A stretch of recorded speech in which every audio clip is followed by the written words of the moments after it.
વડોદરાના હરણી તળાવમાં 14ના મોતને લઈને માતમ. પાલનપુરના કાણોદરમાં મૃતકોને શ્રદ્ધાંજલિ પાઠવવામાં આવી. સાર્ધ શતાબ્દી મહોત્સવની ઉજવણીમાં શ્રદ્ધાંજલિ અપાઈ. સફીન હસને પણ બાળકોના મોતને લઈને શ્રદ્ધાંજલિ પાઠવી. સ્કૂલમાં તમામ બાળકો તેમજ ગ્રામજનોએ મૌન પાળ્યું હતું.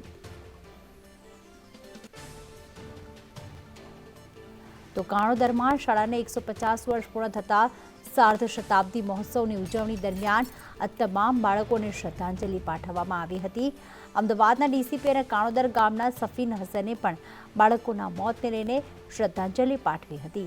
શાળામાં તમામ બાળકો તેમજ ગ્રામજનોએ મૌન પાળવ્યું હતું અને આ ઉજવણીનો માહોલમાં 2 મિનિટ મૌન પાળીને આ તમામ મૃતક બાળકોને શ્રદ્ધાંજલિ પાઠવવામાં આવી હતી. સ્કૂલમાં તમામ બાળકો ઊભા થઈને આ શ્રદ્ધાંજલિ પાઠવતા નજરે પડ્યા.